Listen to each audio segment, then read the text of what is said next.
शुरू करते हैं उस दो जहान दे पालनहार का नाम लेके जो सब ते बहुत ही रहमत और बख्शिशां करने वाला है।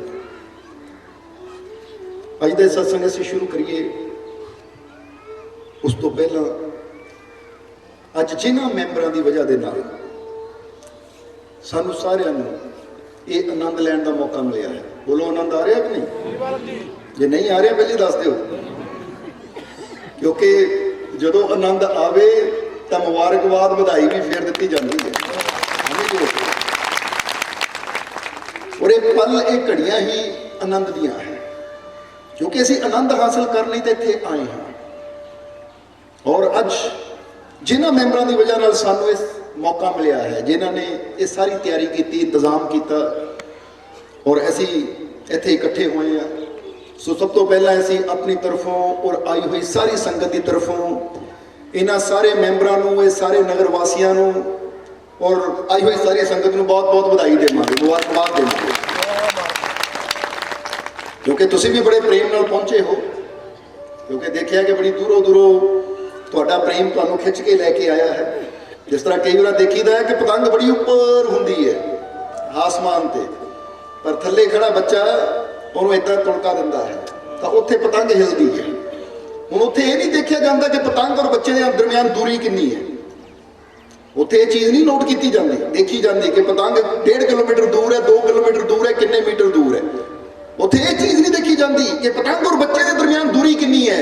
उत्थे ये देखा जाता है कि पतंग और बच्चे के दरम्यान एक और डोर जुड़ी हुई है कि इधर बच्चे ने हिलानी है तो उधर पतंग को खबर हो जानी है। इसी तरह जदों इंसान के अंदर प्रेम होवे, मुहब्बत होवे, चाहत होवे तो फिर उत्थे शरीरिक दूरी मायने नहीं रखांदी कि किन्ने किलोमीटर की दूरी है, किन्ने मीटर की दूरी है। जदों प्रेम की डोर जुड़ी होवे तो इधर इंसान याद करता है और उधर उस मालिक को खबर हो जाती है। यही तो प्रेम की डोर है। इसलिए वाकई तुहाडी डोर उस मालिक के नाल जुड़ी हुई है, ताही तो अज तुसीं ये आनंद लैण वास्ते इस पंडाल च पहुंचे हो। और अज फिक्र ना करो, बहुत कुछ लैके जाना है असीं, समझदे हो नहीं? क्योंकि उस परमात्मा के घर च कोई कमी नहीं है। उत्थे तो भंडार जिद्दां कहंदे दिंदा दे लैंदे थक पाही, उत्थे तो भंडार भरपूर है। ये हुण तुहाडे ते है कि तुसीं किन्ना क लै सकदे हो, समझदे हो कि नहीं? और इत्थे जदों मालिक दीयां रहमतां दी गल आंदी है, उहदे घर दीयां बख्शिशां दी गल आंदी है, उहदे घर दे ज्ञान दी गल आंदी है, तो फिर इंसान नूं अपने हिरदे नूं, अपने विश्वास नूं, अपनी सोच नूं बड़ा करना पैंदा है। क्योंकि जिन्नी साडी सोच बड़ी हुंदी है, जिन्ना साडा हिरदे बड़ा हुंदा है, जिन्ना साडा विश्वास बड़ा हुंदा है, उन्ना ही असीं मालिक दे घर दे विचों भरे हुए भंडार लुट के लै जांदे। कबीर साहब ने कहा ना, राम नाम की लूट है, लूट सके तो नित लूट। अज तुसीं लुटना है कि नहीं? किहड़ा लुटण नूं तैयार है? फिर स्माइल करके दिखाओ, क्योंकि जो बंदे को पता ना मेरी लॉटरी निकली है तो बंदे का चेहरा इतना खुशी ना भर जाता है। तो मालिक के चरणों च बैठना कोई लॉटरी तो घट नहीं है। ये गल याद रखो हमेशा। लॉटरी निकलती है तो सानू सिर्फ की मिलता है? बंदा कहना 10 लाख की निकल आई या करोड़ की निकल आई, पैसा ही मिलता है। पर जो असीं मालिक के घर च बैठते हैं तो सानू वो रहमत मिलती है, वो बख्शिश मिलती है, वो ज्ञान मिलता है जिहड़ा कि अनमोल है। क्योंकि सब तो कीमती धन अगर देखा जाए ना तो मालिक के घर का ज्ञान है, समझते हो अपने? क्योंकि करोड़ा रुपया वो नहीं कर सकता। किसी मूर्ख के हाथ तुसीं करोड़ा रुपया भी दे दो तो मूर्ख करोड़ा नूं भी मिट्टी कर देगा। तो किसी ज्ञानवान इंसान नूं एक सिक्का मिल जाए, 1 रुपया भी मिल जाए तो एक तो ही बड़े तो बड़ा साम्राज्य खड़ा कर लेंदा है, क्योंकि गल सारी समझदी। इसलिए अज असीं वो समझ लैके जानी है, अज असीं वो सीख के जाना है, समझ के जाना है, ताकि असीं भी कखा तो लखा दे हो जाइए, असीं भी फर्श तो अर्श ते पहुंच जाइए। क्योंकि ये सब कुछ कित्थे हुंदा है? जरा गौर करना, ये गल सारी कित्थे चलदी है? ये शरीर की गल नहीं है। चलो हुण ये गहराई की तरफ जाण तो पहला हुण तुसीं सत्संग प्रेमी बैठे हो तो थोड़ा जिहा तुहानूं एक कहानी सुनाइए, एक बोध कथा सुनाइए और फिर तुसीं उहदा जवाब देना। फिर इत्थों पता लगे गल सारी खेड कादी है, समझते हो कि नहीं? हुण कहानी ध्यान नाल सुनना, फिर जवाब भी देना। सन बोलो तैयार हो? क्योंकि तैयार तां पुछ लईदा कि जवाब आना चाहिए हाँ जी असीं तैयार हां। हुण इह कहानी नूं अच्छी तरह समझ लेना कि इंसान के जीवन च वैल्यू काहदी है, किहड़ी चीज़ नाल इंसान नूं खुशियां मिलदियां है। अगर तुसीं इह कहानी दे सही जवाब नूं समझ लिया तो फिर तुसीं अपने जीवन के राज नूं भी समझ सकते हो। कि कहानी है सिर्फ सानू ज्ञान देने वास्ते बनाई गई है कहानी, क्योंकि कुछ कहानियां होंदियां सानू शिक्षा देने वास्ते बनाई जांदियां है। बंदा जे सोचे इदा भी कभी हुंदा है, इदा तो कभी हो ही नहीं सकता। तो हुण इसलिए पहले ही इत्थे असीं ये दस दिंदे आ कि कहानी सिर्फ शिक्षा देने नूं बनाई गई है, क्योंकि जदों कोई चीज़ सानू सिखाने वास्ते बनाई जाए तो वह अर्थ कुछ होर हुंदा, तो जदों कोई सच्ची घटना होवे तो वह कुछ होर हुंदा है। इसलिए कहानी है कि एक बार शहर का एक नौजवान उन्होंने पता लगा कि जंगल तो पार एक छोटा जिहा गांव है, जिस गांव के बड़ा सुंदर मेला लगता है। वो अपने कुछ दोस्तों के नाल, शहर का सेठ सी, उसका बेटा सी, अपने कुछ दोस्तों के नाल जंगल का रास्ता तय करदा करदा वो छोटे जे गांव के विच पहुंच गया मेला देखने वास्ते, क्योंकि मशहूर सी कि गांव च बड़ा सुंदर मेला लगता है।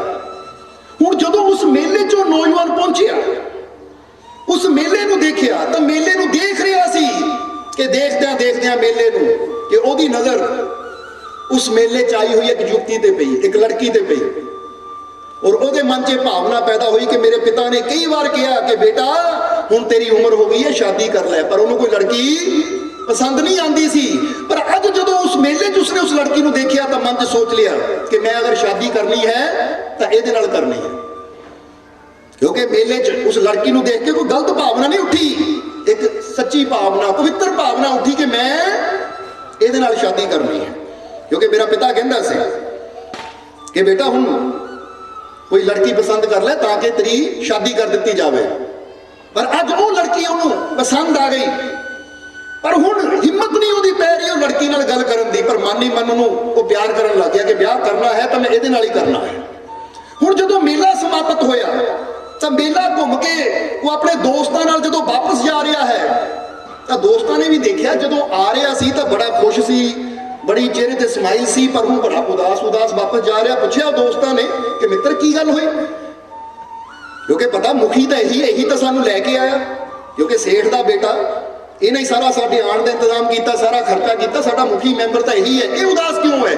जो बाकी दोस्तों ने पूछा कि भाई गल की है, तो उन्हें अपने दिल की गल दसी कि इस तरह उत्थे एक लड़की मैनू प्यार हो गया और मैं उहदे नाल शादी करनी चाहता हाँ, मैनू समझ नहीं आती वो गल किद्दां करा, किते वो लड़की इनकार ना कर देवे। हुण इन्हां सोचा कि जो अपने मित्रों को दस रहा सी कि जंगल च वापस शहर में जा रहे हैं तो रास्ते च जंगल च एक मंदिर सी, एक मंदिर सी। हुण जांदे जांदे ने उन्हें की मन च सोचिया, क्योंकि जो इंसान को कोई चीज़ पसंद आती है ना तो बंदा कई मन्नतां मंगता है, कई मुरादां मंगता है। उन्हें की कीता, अपने दोस्तों को कहा घोड़ा रोको, एक घोड़ा गाड़ी रोको। घोड़ा गाड़ी रुकी, उतर के मंदिर च गया, देखिया देवी का मंदिर, तो उन्हें देवी के सामने जाके हाथ जोड़े कि जिहड़ी लड़की मैनू पसंद आई है अगर उन्हां मेरी शादी हो जाए तो मैं अपनी कुर्बानी तेनू दूंगा, अपनी बलि तेनू दूंगा अगर उहदे नाल मेरी शादी हो जाए। यानी उन्हें, क्योंकि बंदे नूं जदों अंदर हुंदा ना कोई चीज़ पाण की तमन्ना, तो बंदा कई सुखनावां कर लैंदा कि नहीं, मैं आ करूँ मैं वो करूँ। उन्हें यह गल कर ली, कह दिता कि अगर इन्हें मेरी शादी हो जाए तो मैं अपनी बलि दूंगा, तेन तेरे अगे कुर्बानी दूंगा। मैं बलि का मतलब अपनी गर्दन कट के तेरे चरणों च रख दूँ। ये जो उन्हें उत्थे कर दी बेनती, फिर आया बैलगाड़ी अपने घोड़ा गाड़ी से सवार होकर जो पहुंचा अपने घर, तो उत्थे भी उदास जिहा रहन लगा। तो ਉਹਦੇ बाप ने ਉਹਨੂੰ ਪੁੱਛਿਆ, पर बाप ਨੂੰ ਦੱਸਣ ਦੀ ਹਿੰਮਤ नहीं हो रही। तो फिर बाप ने दोस्त ਨੂੰ ਪੁੱਛਿਆ कि ਤੁਸੀਂ ਇਹਦੇ ਨਾਲ ਗਏ ਸੀ, ਕਾਰਨ ਕੀ ਹੈ ਇਹਦੀ ਉਦਾਸੀ ਦਾ? ਇਹ ਹੁਣ ਪਹਿਲਾਂ ਵਾਂਗੂ ਹੱਸਦਾ ਨਹੀਂ, ਖਾਂਦਾ ਨਹੀਂ, ਪੀਂਦਾ ਨਹੀਂ, ਕਾਰਨ ਕੀ ਹੈ? ਤਾਂ ਦੋਸਤਾਂ ਨੇ ਸਾਰੀ ਗੱਲ ਹਕੀਕਤ ਦੱਸ ਦਿੱਤੀ ਕਿ ਇਸ ਤਰ੍ਹਾਂ ਦੀ ਗੱਲ ਹੈ। ਤਾਂ बाप ने कहा बस ਇਹ ਗੱਲ ਹੈ, मैं ਹੁਣੇ ही अपने खास मुनीम ਨੂੰ न्योता दे के भेजदा हाँ शादी का, कि जा जाके उस गांव के आदमी नाल जिहदी वो बेटी है रिश्ता पता करके आ गया। हुण कहंदे आ जदों मुनीम गया ਪਹੁੰਚਿਆ ਗਾਉਂ ਦੇ ਵਿੱਚ, ਲੜਕੀ ਨਾਲ ਗੱਲਬਾਤ ਹੋਈ, ਉਹਦੇ ਪਿਤਾ ਨਾਲ ਗੱਲਬਾਤ ਹੋਈ ਤਾਂ ਪਿਤਾ ਬੜਾ ਖੁਸ਼ ਹੋਇਆ ਕਿ ਜੇ ਸ਼ਹਿਰ ਦਾ ਕੋਈ ਬੜਾ ਸੇਠ ਹੈ ਔਰ ਮੇਰੀ ਬੇਟੀ ਬੜੇ ਘਰ ਵਿੱਚ ਜਾਏਗੀ ਤਾਂ ਬਾਪ ਨੂੰ ਹੋਰ ਕੀ ਚਾਹੀਦਾ ਹੈ। ਉਹਨਾਂ ਖੁਸ਼ੀ ਨਾਲ ਰਿਸ਼ਤਾ ਫਾਈਨਲ ਕਰ ਦਿੱਤਾ, ਪੱਕਾ ਕਰ ਦਿੱਤਾ। ਹੁਣ ਬੜੀ ਧੂਮਧਾਮ ਨਾਲ ਸ਼ਾਦੀ ਹੋਈ, ਬੜੀ ਧੂਮਧਾਮ ਨਾਲ ਉਹ ਸਮਾਂ ਆਇਆ ਜਦੋਂ ਸ਼ਾਦੀ ਹੋਈ ਔਰ ਲੜਕੀ ਵਿਆਹ ਕਰਾ ਕੇ ਉਸ ਲੜਕੇ ਦੇ ਨਾਲ ਰਹਿਣ ਲੱਗੀ। ਜਦੋਂ ਰਹਿੰਦਿਆਂ ਨੂੰ 6 ਮਹੀਨੇ ਹੋ ਗਏ ਤਾਂ ਇੱਕ ਦਿਨ ਉਹਨੂੰ ਬੈਠੇ ਬੈਠੇ ਨੂੰ ਯਾਦ ਆਇਆ ਕਿ ਉਹ ਮੈਂ ਤਾਂ ਸੁਖਣਾ ਕੀਤੀ ਸੀ ਕਿ ਜਦੋਂ ਮੇਰੀ ਸ਼ਾਦੀ ਇਹਨਾਂ ਹੋ ਜਾਏਗੀ ਤਾਂ ਮੈਂ ਦੇਵੀ ਦੇ ਮੰਦਿਰ 'ਚ ਆਪਣੀ ਬਲੀ ਦੇਣੀ ਹੈ। 6 ਮਹੀਨੇ ਹੋ ਗਏ ਔਰ ਮੈਂ ਆਪਣੀ ਉਹ ਸੁਖਣਾ ਹਾਲੇ ਤੱਕ ਪੂਰੀ ਨਹੀਂ ਕੀਤੀ। ਹੁਣ ਉਹਦੇ ਮਨ 'ਚ ਖਿਆਲ ਆਇਆ ਕਿ ਹੁਣ ਮੈਨੂੰ ਆਪਣੀ ਸੁਖਣਾ ਪੂਰੀ ਕਰਨੀ ਚਾਹੀਦੀ ਹੈ। ਇੱਧਰ ਲੜਕੀ ਨੇ ਵੀ ਕਿਹਾ ਕਿ ਜੀ 6 ਮਹੀਨੇ ਹੋ ਗਏ, ਚਲੋ ਜਾ ਕੇ ਮਾਂ ਬਾਪ ਨੂੰ ਮਿਲਾਈਏ, ਬੜਾ ਸਮਾਂ ਹੋ ਗਿਆ ਹੈ, ਉਹਨਾਂ ਦੀ ਖੈਰ ਖਬਰੀ ਪੁੱਛਾਈਏ ਕਿ ਕਿੱਦਾਂ ਹੈ। ਤਾਂ ਲੜਕੇ ਨੇ ਕਿਹਾ ਕਿ ਇਹ ਵੀ ਗੱਲ ਠੀਕ ਹੈ, ਨਾਲੇ ਉਹਨਾਂ ਦੀ ਖਬਰ ਲੈ ਲਵਾਂਗੇ ਤਾਂ ਨਾਲੇ ਰਸਤੇ 'ਚ ਹੀ ਮੰਦਰ ਆਂਦਾ ਹੈ, ਮੈਂ ਆਪਣਾ ਵਚਨ ਵੀ ਪੂਰਾ ਕਰ ਦੂੰ ਜੋ ਮੈਂ ਦੇਵੀ ਨਾਲ ਕੀਤਾ ਸੀ। ਸਮਝਣਾ ਜ਼ਰਾ। ਇਸ ਲਈ ਉਹਨਾਂ ਆਪਣੇ ਇੱਕ ਮਿੱਤਰ ਨੂੰ ਨਾਲ ਲਿਆ, ਇੱਕ ਦੋਸਤ ਨੂੰ ਨਾਲ ਲਿਆ ਔਰ ਦੋਸਤ ਨੂੰ ਨਾਲ ਲੈ ਕੇ ਘੋੜਾ ਗਾੜੀ ਨੂੰ ਤਿਆਰ ਕਰਵਾ ਕੇ ਉਸ ਤੇ ਬਹਿ ਕੇ ਆਪਣੀ ਪਤਨੀ ਨਾਲ ਤੁਰ ਪਏ। ਇੱਕ ਮਿੱਤਰ ਸੀ ਘੋੜਾ ਗਾੜੀ ਚਲਾਉਣ ਵਾਲਾ ਤੇ ਦੋ ਹੀ ਪਿੱਛੇ ਬੈਠੇ ਸੀ, ਪਤੀ ਪਤਨੀ ਪਿੱਛੇ ਬੈਠੇ ਹੈ। ਹੁਣ ਜਦੋਂ ਘੋੜਾ ਗਾੜੀ ਚਲਦੀ ਚਲਦੀ ਉਸ ਮੰਦਿਰ ਦੇ ਸਾਹਮਣੇ ਦੀ ਗੁਜ਼ਰੀ ਤਾਂ ਉਹਨਾਂ ਇਸ਼ਾਰਾ ਕੀਤਾ, ਮਿੱਤਰ ਰੁਕ, ਇੱਥੇ ਗੱਡੀ ਰੋਕ, ਘੋੜਾ ਗਾੜੀ ਰੋਕ। ਮਿੱਤਰ ਨੇ ਘੋੜਾ ਰੋਕ ਦਿੱਤਾ ਔਰ ਇਹਨੇ ਕੀ ਇਸ਼ਾਰਾ ਕੀਤਾ ਕਿ ਤੁਸੀਂ ਦੋਨੇ ਹੀ ਥੋੜੀ ਦੇਰ ਇੱਥੇ ਬੈਠੋ ਤਾਂ ਮੈਂ ਹੁਣੇ ਹੀ ਆਇਆ ਮੰਦਿਰ 'ਚ ਮੱਥਾ ਟੇਕ ਕੇ, ਕਿਉਂਕਿ ਉਹਨੂੰ ਸੀਗਾ ਕਿ ਅਗਰ ਇਹਨਾਂ ਨੂੰ ਨਾਲ ਲੈ ਗਿਆ ਤਾਂ ਇਹਨਾਂ ਨੇ ਮੈਨੂੰ ਆਪਣਾ ਵਚਨ ਪੂਰਾ ਕਰਨ ਨਹੀਂ ਦੇਣਾ ਔਰ ਮੈਂ ਦੇਣੀ ਉੱਥੇ ਕੁਰਬਾਨੀ। ਇਹਨਾਂ ਸਾਹਮਣੇ ਮੈਂ ਕੁਰਬਾਨੀ ਦਊਂਗਾ ਤਾਂ ਇਹਨਾਂ ਰੋਕਣਾ ਹੈ ਮੈਨੂੰ ਕਿ ਨਾ ਕਰ ਨਾ ਕਰ, ਇਸ ਲਈ ਮੇਰਾ ਉਹ ਵਚਨ ਅਧੂਰਾ ਰਹਿ ਜਾਏਗਾ। ਤਾਂ ਹੀ ਤਾਂ ਕਿਹਾ ਜਾਂਦਾ ਪ੍ਰਾਣ ਜਾਏ ਪਰ ਵਚਨ ਨਾ ਜਾਏ। ਹੁਣ ਵਚਨ ਤਾਂ ਪੂਰਾ ਕਰਨੀ ਹੈ, ਜੋ ਮੈਂ ਮੰਨਤ ਮੰਨੀ ਸੀ ਮੇਰੀ ਪੂਰੀ ਹੋਈ ਹੈ ਤਾਂ ਹੁਣ ਮੇਰਾ ਵੀ ਫਰਜ਼ ਬਣਦਾ ਜੋ ਮੈਂ ਮੂੰਹ ਚੋਂ ਕਿਹਾ ਸੀ ਕਿ ਅਗਰ ਇਹ ਚੀਜ਼ ਹੋਏਗੀ ਤਾਂ ਮੈਂ ਆਪਣੀ ਬਲੀ ਦਊਂਗਾ, ਉਹ ਮੰਨਤ ਵੀ ਮੈਂ ਪੂਰੀ ਕਰਨੀ ਹੈ। ਕਹਿ ਕੇ ਨੌਜਵਾਨ ਅੰਦਰ ਗਿਆ, ਆਪਣੀ ਪਤਨੀ ਨੂੰ ਮਿੱਤਰ ਨੂੰ ਕਹਿੰਦਾ ਤੁਸੀਂ ਰੁਕੋ, ਮੈਂ ਹੁਣੇ ਹੀ ਆਇਆ। ਅੰਦਰ ਜਦੋਂ ਗਿਆ ਤਾਂ ਦੇਵੀ ਦੇ ਸਾਹਮਣੇ ਜਾ ਕੇ ਇਸਨੇ ਤਲਵਾਰ ਇਹਦੇ ਕੋਲ ਸੀ, ਆਪਣੀ ਗਰਦਨ ਤੇ ਤਲਵਾਰ ਚਲਾਈ ਔਰ ਗਰਦਨ ਕੱਟ ਗਈ, ਉੱਥੇ ਗਿਰ ਗਿਆ ਕਿਉਂਕਿ ਮਨ ਚ ਗਿਆ ਲੈ ਦੇਵੀ ਤੂੰ ਮੇਰੀ ਇੱਛਾ ਪੂਰੀ ਕੀਤੀ ਤਾਂ ਮੈਂ ਜੋ ਤੇਰੇ ਨਾਲ ਵਚਨ ਕੀਤਾ ਸੀ ਆਪਣੀ ਬਲੀ ਦੇਣ ਦਾ ਮੈਂ ਉਹ ਦੇ ਰਿਹਾ ਹਾਂ, ਕਹਿ ਕੇ ਗਰਦਨ ਕੱਟੀ। ਹੁਣ ਤਲਵਾਰ ਇੱਧਰ ਗਿਰੀ ਹੈ, ਉਹਦਾ ਥੜ ਇੱਥੇ ਹੈ, ਗਰਦਨ ਉੱਧਰ। ਇੱਧਰ 5 ਮਿੰਟ ਗੁਜ਼ਰੇ, 10 ਮਿੰਟ ਗੁਜ਼ਰੇ, 15 ਮਿੰਟ ਗੁਜ਼ਰੇ। ਜਦੋਂ ਮਿੱਤਰ ਨੇ ਦੇਖਿਆ ਕਿ ਮੇਰਾ ਦੋਸਤ ਹਾਲੇ ਵਾਪਸ ਨਹੀਂ ਆਇਆ, ਮੇਰਾ ਦੋਸਤ ਹਾਲੇ ਵਾਪਸ ਨਹੀਂ ਆਇਆ, ਕੀ ਗੱਲ ਹੋ ਗਈ, ਤਾਂ ਉਹਨੇ ਤਾਂਗੇ 'ਚ ਬੈਠੀ ਉਸਦੀ ਪਤਨੀ ਨੂੰ ਕਿਹਾ ਕਿ ਭਾਬੀ ਜੀ ਤੁਸੀਂ ਰੁਕੋ, ਮੈਂ ਦੇਖ ਕੇ ਆਂਦਾ ਕਿ ਮਿੱਤਰ ਕਿਉਂ ਨਹੀਂ ਆਇਆ ਹਾਲੇ ਤੱਕ, ਤੁਸੀਂ ਬੈਠੋ। ਉਹ ਜਦੋਂ ਅੰਦਰ ਗਿਆ ਮੰਦਿਰ ਦੇ ਦੇਖਣ ਤਾਂ ਦੇਖ ਕੇ ਉਹਦੇ ਹੱਥ ਪੈਰ ਕੰਬ ਗਏ, ਕਿਉਂਕਿ ਸਾਹਮਣੇ ਕੀ ਸੀ, ਉਹਦੇ ਮਿੱਤਰ ਦੀ ਲਾਸ਼, ਗਰਦਨ ਕਿਤੇ ਹੈ, ਤਲਵਾਰ ਇੱਧਰ ਖੂਨ ਨਾਲ ਲਿਬੜੀ ਪਈ ਹੋਈ ਹੈ, ਉਹਦਾ ਧੜ ਇੱਥੇ ਗਿਰਿਆ ਹੈ। ਹੁਣ ਇਹ ਕੰਬ ਗਿਆ ਤਾਂ ਇਹਦੇ ਮਨ 'ਚ ਇੱਕ ਗੱਲ ਆਈ, ਕਹਿੰਦਾ ਲੈ ਹੁਣ ਮੇਤੇ ਇਲਜ਼ਾਮ ਲੱਗਣਾ ਆ ਕਿ ਇਹਦੀ ਘਰਵਾਲੀ ਨਾਲ ਪਿਆਰ ਹੋਣਾ ਇਹਨੂੰ, ਜਾਂ ਇਹਦੀ ਘਰਵਾਲੀ ਨੂੰ ਪ੍ਰਾਪਤ ਕਰਨ ਵਾਸਤੇ ਇਹਦੀ ਗਰਦਨ ਕੱਟ ਦਿੱਤੀ ਹੈ, ਇਹਨੂੰ ਮਾਰ ਦਿੱਤਾ। ਕਿਉਂਕਿ ਡਰ ਹੁੰਦਾ ਹੀ ਹੈ ਬੰਦੇ ਨੂੰ ਕਿ ਕਿਤੇ ਮੇਤੇ ਉਂਗਲੀ ਨਾ ਉੱਠੇ, ਮੇਰੀ ਤਰਫ ਲੋਕ ਇਹ ਨਾ ਕਹਿਣਗੇ, ਕਿਉਂਕਿ ਪਤਾ ਜੇ ਆਪ ਤਾਂ ਬੰਦੇ ਨੇ ਕਿਉਂ ਮਾਰਨਾ ਆਪਣੇ ਆਪ ਨੂੰ, ਇਹਨੇ ਮਾਰਿਆ ਹੋਣਾ। ਔਰ ਸ਼ਾਇਦ ਇਹਦੀ ਪਤਨੀ ਵੀ ਇਹੀ ਸੋਚੇਗੀ ਕਿ ਤੁਸੀਂ ਮਗਰ ਗਏ ਸੀ, ਹੋ ਸਕਦਾ ਉਹ ਪ੍ਰਾਰਥਨਾ ਕਰ ਰਹੇ ਹੁਣ, ਧਿਆਨ ਤੇ ਬੈਠੇ ਹੁਣ, ਤਾਂ ਤੁਸੀਂ ਪਿੱਛੋਂ ਜਾ ਕੇ ਉਹਦੀ ਗਰਦਨ ਵੱਢ ਦਿੱਤੀ। ਇਸ ਲਈ ਬਦਨਾਮੀ ਤੋਂ ਡਰ ਤੋਂ ਇਹ ਵੀ ਮਿੱਤਰ ਆਪਣੇ ਮਿੱਤਰ ਨੂੰ ਬੜਾ ਪਿਆਰ ਕਰਦਾ ਸੀ, ਇਹਨਾਂ ਵੀ ਕੀ ਕੀਤਾ, ਤਲਵਾਰ ਚੱਕੀ ਔਰ ਗਰਦਨ ਵੱਢ ਲਈ ਕਿ ਮੇਰੀ ਬਦਨਾਮੀ ਨਾ ਹੋਵੇ, ਕਿਉਂਕਿ ਉਂਗਲੀ ਤਾਂ ਮੇਰੀ ਤਰਫ ਹੀ ਉੱਠਣੀ ਹੈ। ਕਿਸੇ ਨੂੰ ਇਹ ਥੋੜੀ ਪਤਾ ਕਿ ਨਾ ਆਪ ਮੇਰੇ ਆਉਣ ਤੋਂ ਪਹਿਲੇ ਮਰਿਆ ਪਿਆ ਸੀ। ਲੋਕਾਂ ਨੇ ਤਾਂ ਇਹੀ ਕਹਿਣਾ ਕਿ ਤੂੰ ਹੀ ਇੱਥੇ ਸੀ, ਤੂੰ ਹੀ ਮਾਰਿਆ ਹੋਣਾ ਇਹਨੂੰ, ਸ਼ਾਇਦ ਤੇਰੇ ਮਨ 'ਚ ਕੋਈ ਲਾਲਚ ਆ ਗਿਆ, ਲੋਭ ਆ ਗਿਆ, ਇਹਦੀ ਸੁੰਦਰ ਪਤਨੀ ਨੂੰ ਦੇਖ ਕੇ ਸ਼ਾਇਦ ਤੇਰੇ ਮਨ 'ਚ ਕੋਈ ਲਾਲਚ ਆ ਗਿਆ। ਇਸ ਲਈ ਉਹਨਾਂ ਬਦਨਾਮੀ ਦੇ ਡਰ ਤੋਂ ਆਪਣੀ ਗਰਦਨ ਕੱਟ ਦਿੱਤੀ। ਹੁਣ ਉਹਦੀ ਵੀ ਧੜ ਪਈ ਹੈ, ਉਹਦੀ ਵੀ ਗਰਦਨ ਪਈ ਹੈ। ਇੱਧਰ ਜਦੋਂ ਫਿਰ 5-10 ਮਿੰਟ ਗੁਜ਼ਰੇ ਔਰ ਉਹ ਲੜਕੀ ਨੇ ਦੇਖਿਆ ਕਿ ਦੋਨੇ ਨਹੀਂ ਵਾਪਸ ਆਏ, ਨਾ ਮੇਰਾ ਪਤੀ ਆਇਆ ਨਾ ਉਹਦਾ ਮਿੱਤਰ ਵਾਪਸ ਆਇਆ, ਆਖਰ ਕਹਾਣੀ ਕੀ ਹੈ, ਗਏ ਕਿੱਥੇ ਉਹ। ਇੱਧਰ ਹੌਲੀ ਹੌਲੀ ਸ਼ਾਮ ਪੈ ਰਹੀ ਹੈ, ਸੂਰਜ ਵੀ ਡੁੱਬ ਰਿਹਾ ਹੈ, ਮੈਂ ਦੇਖ ਕੇ ਤਾਂ ਆਵਾਂ ਗੱਲ ਕੀ ਹੈ।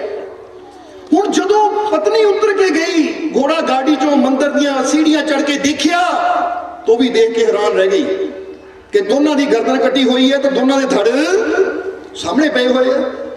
हुण उहदे मन च की विचार आया कि पता नहीं ये मरे किद्दां है, आपस में लड़के मरे है या किद्दां मरे है, पर लोगों ने ये नहीं देखना, लोगों ने मैनू कहना है यही कोई चुड़ैल है जिहड़ा दोनों नूं मार दिता, यही है पापणी, दोनों ही मर गए, ये क्यों बच गई, बदनामी मेरी हो जानी, सारे ने मेरी उंगली उठानी है कि इन्हें ही दोनों की गर्दन बढ़ दी होनी है, इन्हें ही कुछ किया होना जिन्हें दोनों ही मर गए।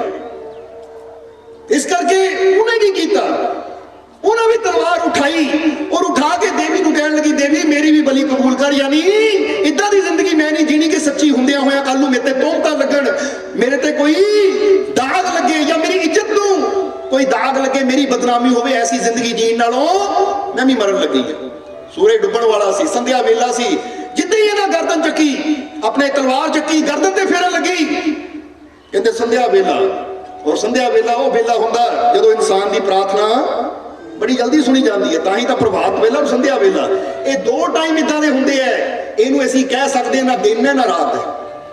जदों रात और दिन का जोड़ हुंदा है, दिन की समाप्ति हुंदी है और रात की शुरुआत हुंदी है, वो जिहड़ियां विच कुछ पल दीयां घड़ियां हुंदियां है उहनूं संध्या वेला या उही सवेर दे वेले नूं प्रभात वेला कहा जाता है। कि हुण तारे छुप रहे है तो सूरज निकलण दी तैयारी हो रही है, देखते हो ना लालीमा जी आ जाती, लाली आ जाती बदला, ते वो प्रभात वेला हुंदा है कि प्रभात हो गई।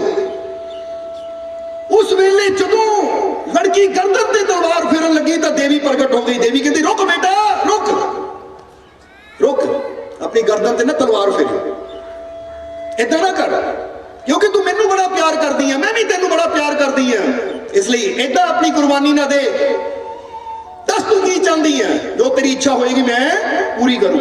तो उन्हें कहा फिर मैं यही चाहती है दोनों नूं जींदे कर दे, इन्हां दोनों नूं जीवित कर दिओ। जदों कहा इन्हां दोनों नूं जीवित कर दिओ तो देवी ने कहा ठीक है बेटा, इन्हां दोनों की गर्दन इन्हां दे धड़ दे कोल ले जा, गर्दन धड़ दे नाल रख दे, इधरों मैं कृपा करूंगी जींदे हो जाणगे। उन्हें एक दी गर्दन चक्की उहदे धड़ दे कोल रखती, दूजे दी गर्दन चक्की दूजे दे धड़ दे कोल रख दित्ती। जदों दोनों के धड़ दे कोल गर्दन रखी तो देवी ने आशीर्वाद दिता कि जी उठो। जदों इन्नी गल कही तो दोनों जान पै गई, दोनों उठ के खड़ गए। जरा गौर करना कहानी की ट्विस्ट कित्थों आंदा है। जदों दोनों ही खड़ गए तो कन्फ्यूजन ये हो गई कि जल्दबाजी च वो लड़की की कर बैठी, उन्हें अपने दोस्त की गर्दन अपने पति के धड़ ते रख दी सी और अपने पति की गर्दन अपने दोस्त के धड़ के ऊपर रख दी, यानी धड़ बदल गए, चेंज हो गए। हुण कन्फ्यूजन ये है, वो सोच रही है कि हुण मेरा पति कौन है। गौर करो, एक दा शरीर है और एक दी गर्दन है, समझ आ रही कि नहीं साडी गल, यानी धड़ बदल गए, क्योंकि ओदा सिर ओदे धड़ ते रखता, ओदा सिर ओदी धड़ ते रख दिता। हुण बड़ी कन्फ्यूजन हो गई।